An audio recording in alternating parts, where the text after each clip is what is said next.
¿Sabíais que el faraón Tutankamón no solo se llevó oro y joyas a su tumba, sino que emprendió el viaje a la eternidad con un cargamento de 145 taparrabos? ¿O que la reina María Estuardo subió al patíbulo para ser ejecutada protegida por unos prácticos calzones de franela calentitos?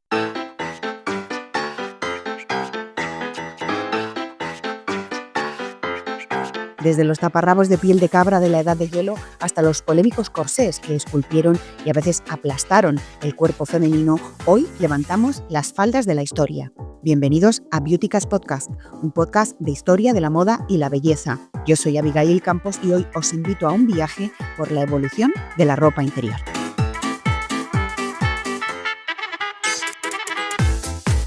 Esto es Beautycast Podcast, donde la moda sí tiene historia y nos encanta contarla.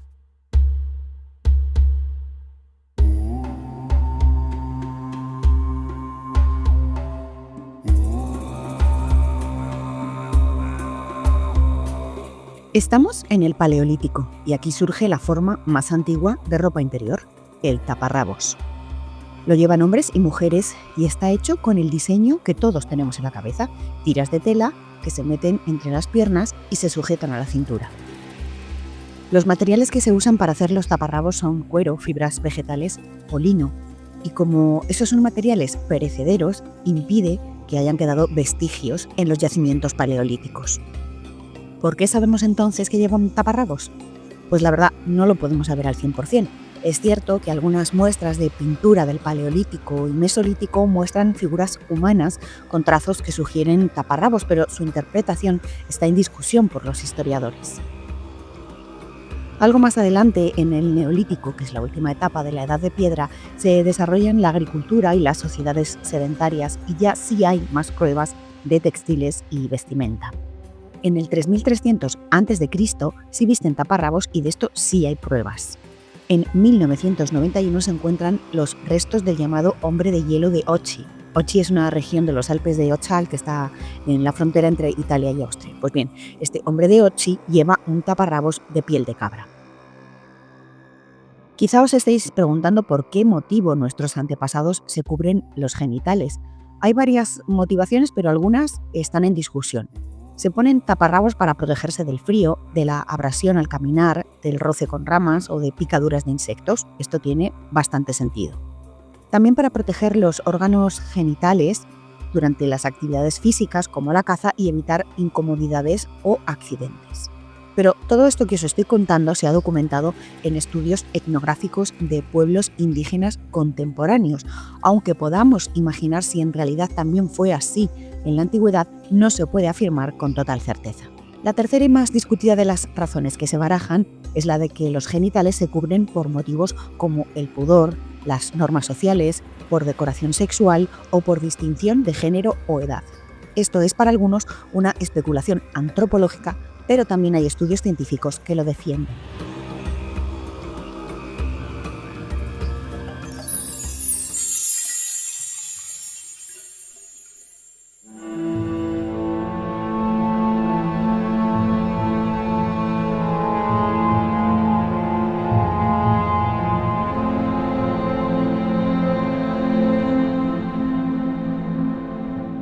Llegamos al antiguo Egipto y hace, como siempre, un calor que te caes, así que hay que ir fresquito. Los antiguos egipcios confeccionan franjas triangulares de lino con cuerdas en los extremos. Se llaman shenti y son una prenda envolvente, para que os hagáis una idea, tienen cierto aspecto de delantal o de kilt escocés. Es la indumentaria egipcia más antigua que se conoce. Los de las clases pobres son más burdos y los de las clases altas están hechos con tejidos ricos y ornamentados. Estos shenti varían en el largo y también en el diseño. Los hay plisados, asimétricos, con forma de pirámide. Las grandes damas los llevan vaporosos, bordados, ribeteados con hilos de oro. Y cuando el faraón Tutankamón muere, es enterrado con 145 shenti. 145. Vamos, que emprende el viaje hacia otra forma de existencia con la cantidad de shenti necesaria para vestir por toda la eternidad si hace falta. Las que no llevan ropa interior ni exterior porque van totalmente desnudas son las esclavas. Lo de taparse los genitales es cosa de clases más elevadas.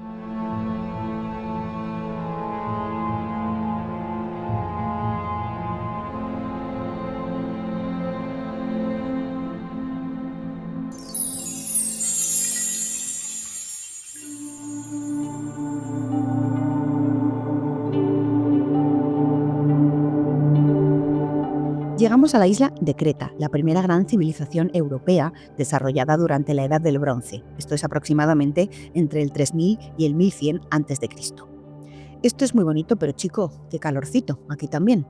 Los minoicos se cuidan un montón. Los hombres afeitados, con cuerpos esculturales, bueno, por lo menos lo que dejan en sus representaciones artísticas.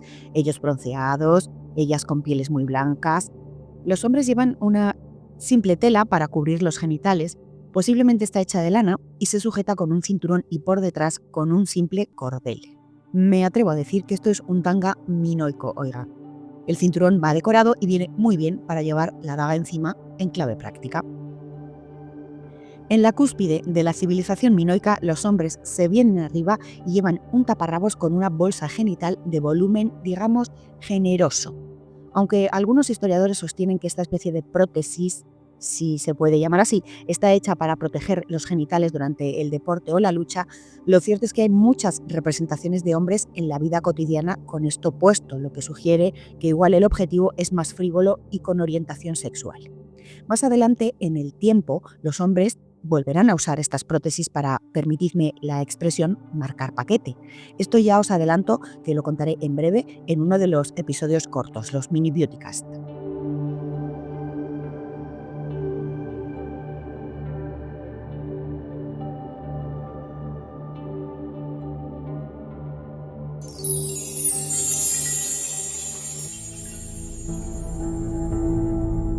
Llegamos a la península del Peloponeso, Grecia continental y antiguas islas del mar Egeo. Estamos aquí para conocer cómo es la ropa interior de la civilización micénica. Es la primera gran civilización griega y se desarrolla aproximadamente entre el 1700 y el 1050 a.C. Estos tipos se pasan el día haciendo la guerra y hay representaciones de soldados vistiendo algo que se asemeja mucho a un calzoncillo clásico, aunque sin la bolsa genital voluminosa de los minoicos. Los micénicos tomaron muchas cosas de la civilización minoica, pero justo esto del paquete abultado no lo copiaron. Se ve que eran más discretitos. Y fijaos que ni con los minoicos ni los micénicos estamos hablando de ropa interior de mujeres. Y es que si investigáis un poco vais a poder ver que en todas las representaciones las muestran con túnicas o faldas largas y con las blusas abiertas con el pecho a la vista. No hay rastro de ropa interior que podamos contar por aquí. Pero sí llevan corpiños ajustados, que a menudo también dejan el pecho al descubierto, particularmente en el estilo minoico, y que me atrevo a calificar como el precedente del corsé, del que, como os imaginaréis, hablaremos más adelante en este episodio.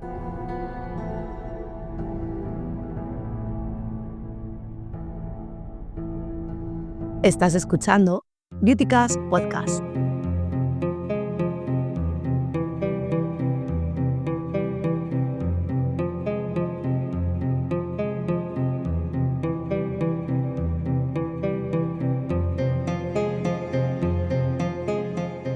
Siguientes paradas, Grecia y Roma.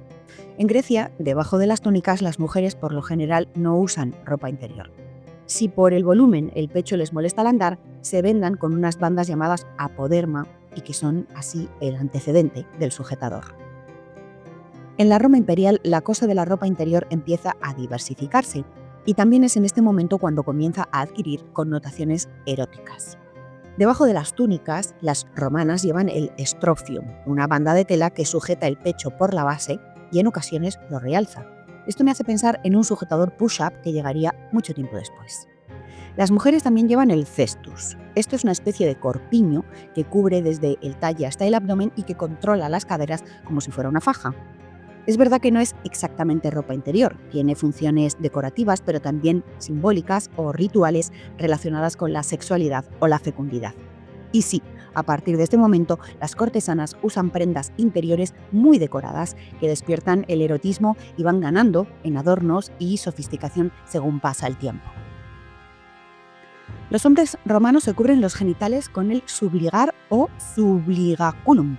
Es una pieza de lienzo que se ata alrededor de la cintura y entre las piernas y cubre los genitales y las nalgas a modo de suspensorio, como si fuera un slip, pero en el siglo II.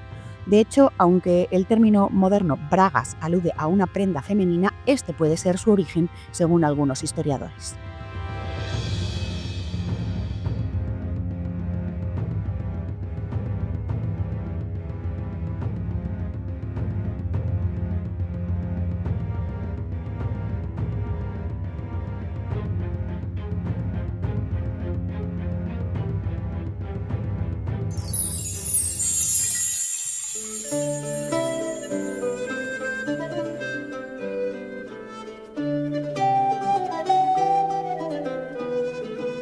Llegamos a la Edad Media. Mujeres y hombres visten una túnica de lino directamente sobre la piel como única ropa interior.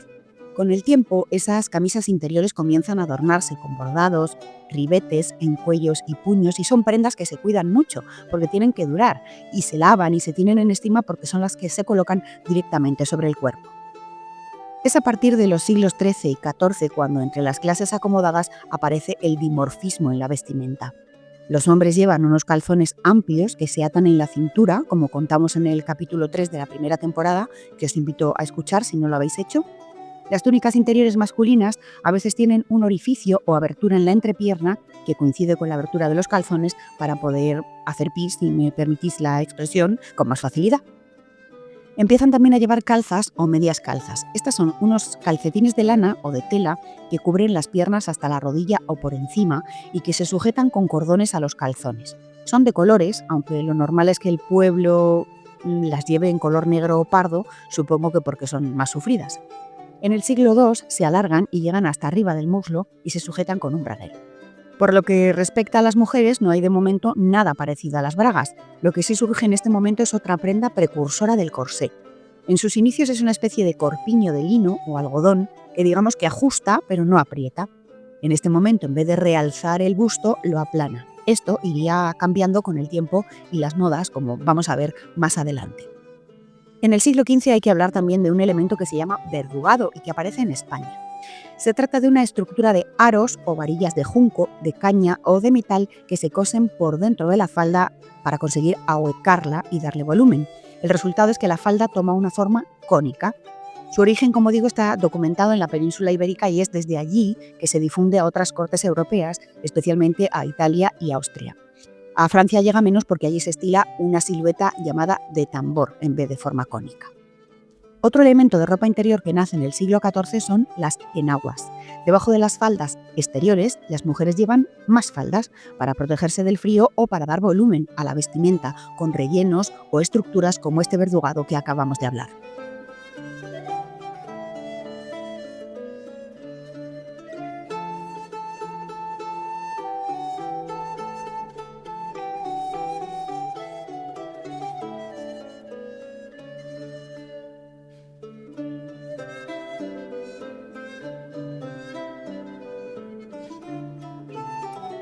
En tu historia en la moda caben relatos como tu primer labial rojo, el vestido que le robabas a tu madre o el perfume que te enamoró. Cuéntanos tus recuerdos y participa en el podcast. Escríbenos o manda una nota de audio a elbuzondebioticas@gmail.com.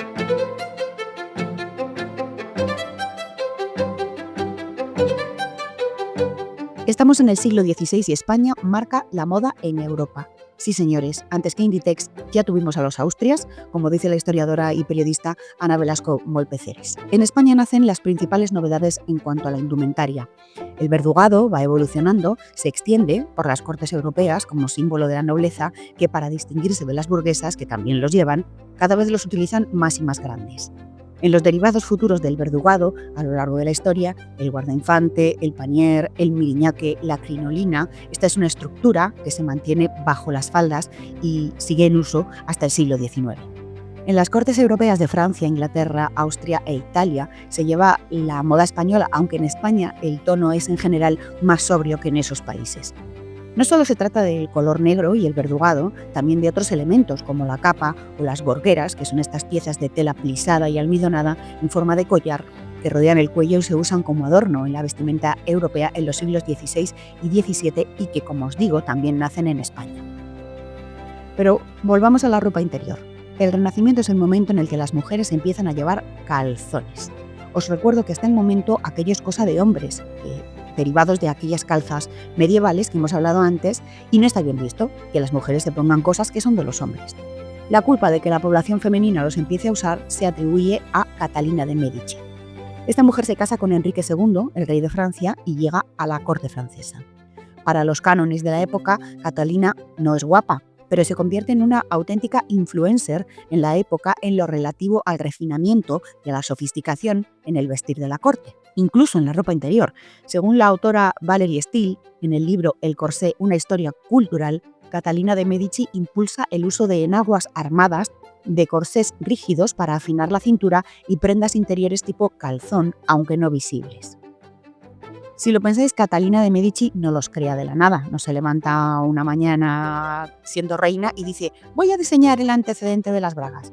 En realidad los calzones ya existían en su Italia natal y se usaban principalmente por cortesanas venecianas y jinetes. Estos calzones están confeccionados en seda, brocado o lino fino y llegan hasta la rodilla. Al llevarlos se evita que si hay, por ejemplo, una caída al cabalgar o un golpe de viento, las partes íntimas queden expuestas. Y una cosa importante de sus características es que los calzones son prendas abiertas en la entrepierna, por razones de higiene y fisiológicas, es decir, para facilitar la vida cuando hay que ir al baño. Los calzones no tardan en ganar protagonismo para pasar de ser una prenda funcional a otra de aspecto delicado, decorados, con bordados de hilo de oro y plata, pasamanería, porque al final son una prenda de las damas nobles y por eso aparecen recogidas en sus inventarios.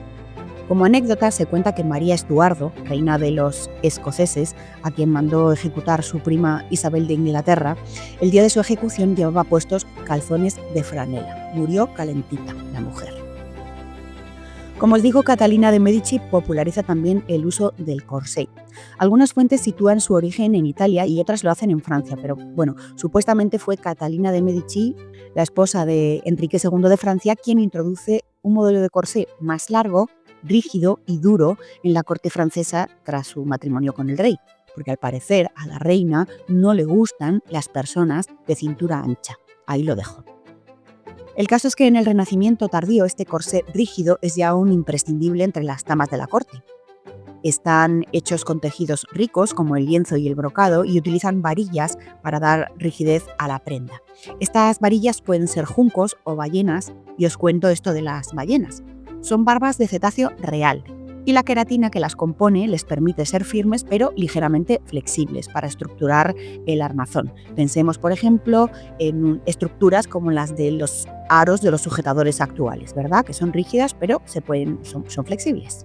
Bueno, porque el corsé de las damas de la corte en este momento tiene un símbolo de refinamiento y de disciplina corporal. Moldean el busto y aplanan el torso para conseguir la silueta que está de moda en este momento y que es cónica, vertical y rígida. Existen versiones bastante rígidas de corsés hechas de metal que, una vez más, se atribuyen a Catalina de Medici, no paraba de crear esta señora. Pues imaginad corsés metálicos hechos con hierro, pesados de llevar y no os digo nada sobre la comodidad, ¿no? Quiero hablaros también de la cotilla. Es una pieza ajustada al cuerpo, sin mangas, que se viste sobre la camisa o bajo la saya o vestido exterior. Surge a mediados del 16 en España y está hecha con varias capas de tejido fuerte como el lienzo o a veces también el cuero. Va reforzado con varillas, ballenas, cañas o mimbre para dar rigidez y suele llevar cordones o cintas delante, detrás o a los lados para ajustarse al cuerpo, ceñirse al cuerpo. La cotilla moldea el torso, endereza la postura y sujeta el busto. Se usa de forma generalizada desde el siglo de oro hasta el XIX y está presente tanto en el ajuar cortesano como en el popular. Está hecha en lienzo, seda o damasco y a diferencia del corsé, la cotilla tiene un carácter más cotidiano y normativo, e incluso en algunos contextos populares puede asomar como parte visible del traje. Al principio es una prenda cortesana, pero luego la usan las clases populares también. Por cuanto a los hombres, si recordáis que los cretenses se ponían unas prótesis para simular unos genitales con mucho volumen, la cosa se repite. Solo tenéis que ver retratos de la época para comprobar que en la zona de la bragueta los señores aparecen con unos bultos que simulan una erección perpetua.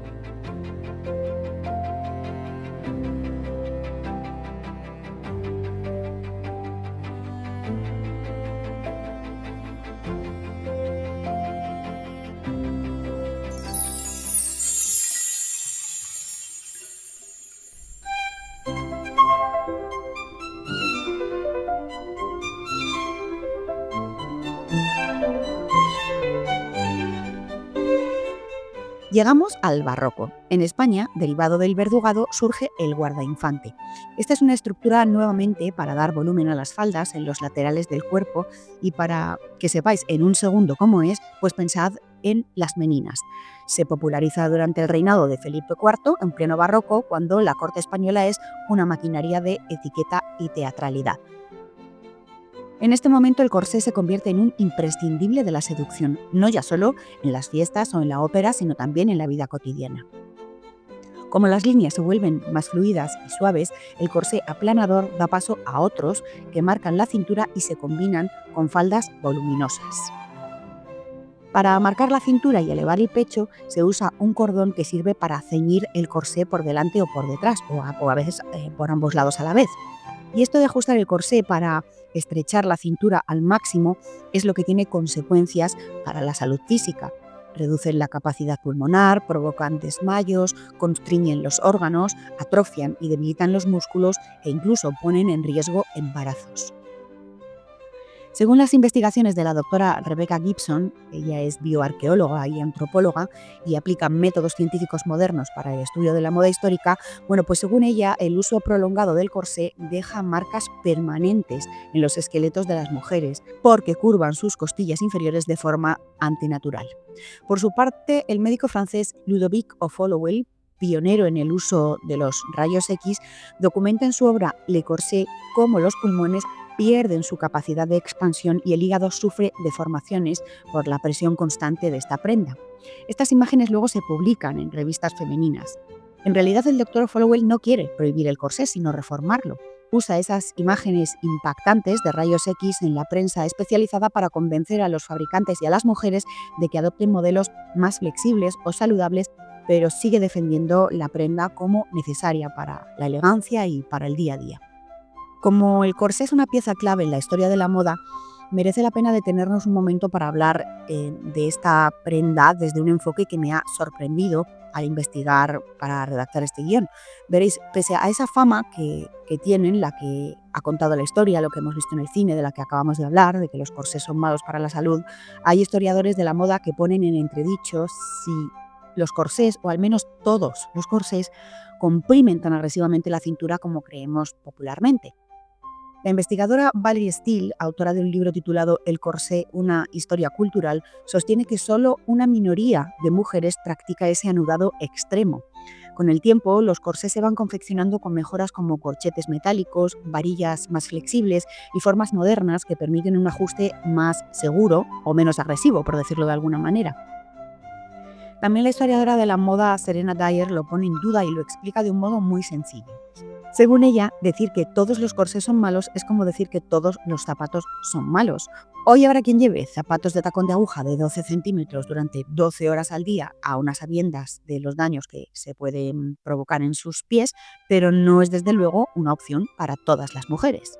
Según la doctora Dyer, que es profesora de Historia de la Moda en la Universidad de Montfort, en Reino Unido, esas cinturas de avispa son en realidad, en la mayoría de los casos, un efecto óptico conseguido gracias al guardainfante y a rellenos acolchados en el pecho.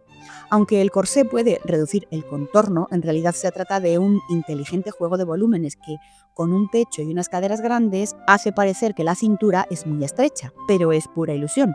Incluso las mujeres embarazadas llevan corsé que obviamente no aprieta y de hecho los hay modulables gracias a lazadas en los laterales que permiten ir ampliando el contorno a medida que crece la barriga. ¿Por qué entonces esta idea que tenemos de corsés que provocan daños dramáticos? El cine probablemente tenga parte de culpa en haber creado esa imagen. Muchos tendréis en mente ahora mismo esa imagen de Scarlett O'Hara en Lo que el viento se llevó pidiendo que se lo ajusten más.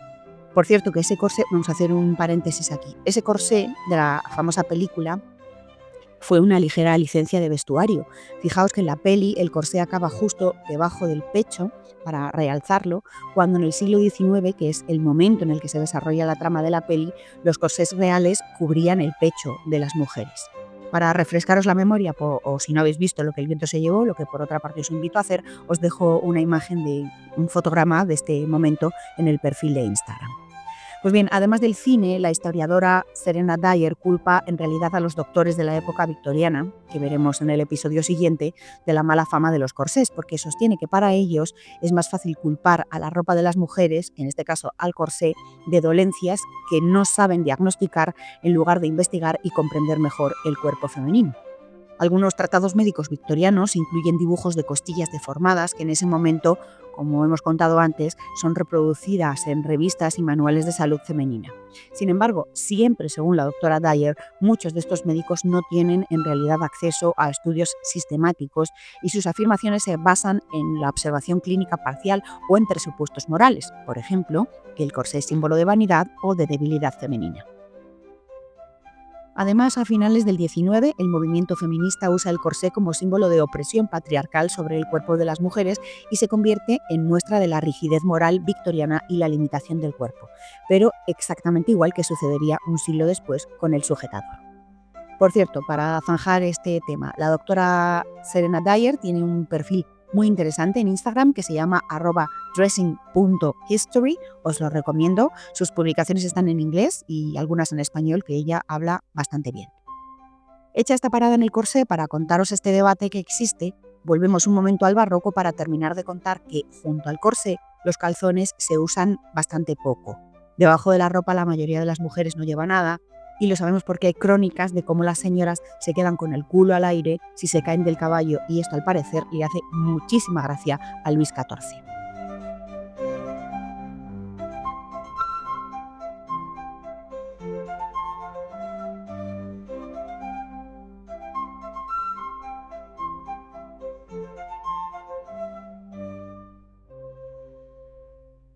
Hasta aquí esta primera parte. Seguimos en el siguiente capítulo, que no os podéis perder porque arrancaremos en el siglo XVIII e imaginad la de cosas que tenemos por contar.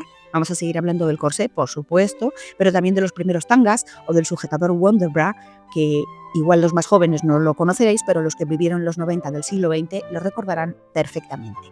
Os he dejado imágenes de algunas de las cosas de las que hemos hablado en el perfil de Instagram @beautycastpodcast.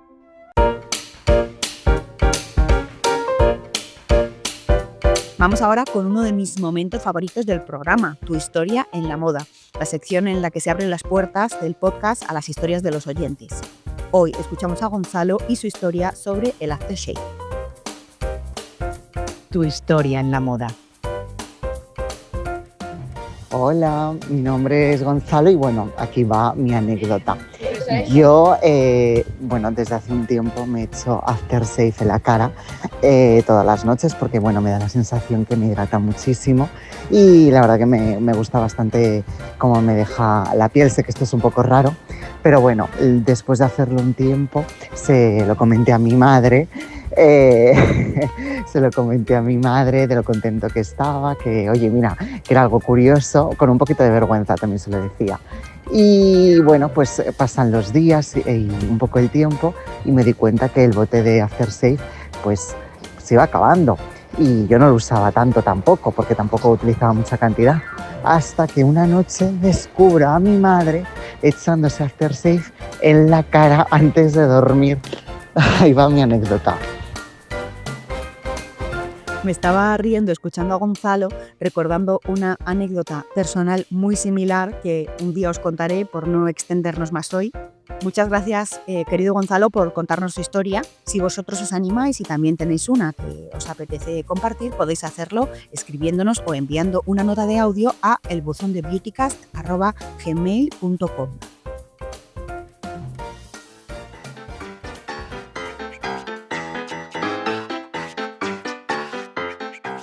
Gracias a Yolanda, a Jessica, a Charo, que han dejado sus comentarios en los últimos episodios sobre la historia del perfume y el maquillaje de piernas en la Segunda Guerra Mundial. Muchas gracias. Me encanta saber que estáis ahí al otro lado y que estas historias de la moda y la belleza que contamos en Beautycast os resultan interesantes. Ahora sí, nos vamos. Volvemos en 2 semanas con la segunda parte de la historia de la ropa interior. Ya sabéis que hay un nuevo episodio los días 1 y 15 de cada mes, aunque entre medias habrá un mini Beautycast, que son episodios cortitos en los que rescato curiosidades de la historia de la moda y la belleza. Si acabas de llegar a este podcast hoy y te ha gustado, o si ya lo has escuchado más veces pero aún no lo has hecho, no olvides suscribirte al podcast en la plataforma en la que lo escuches y darle like, porque es el modo de ayudar a que este proyecto pueda seguir creciendo. Beautycast está disponible en Spotify, Apple Podcasts, Podimo, iVoox y YouTube. Es todo, gracias por escucharme y sed muy felices.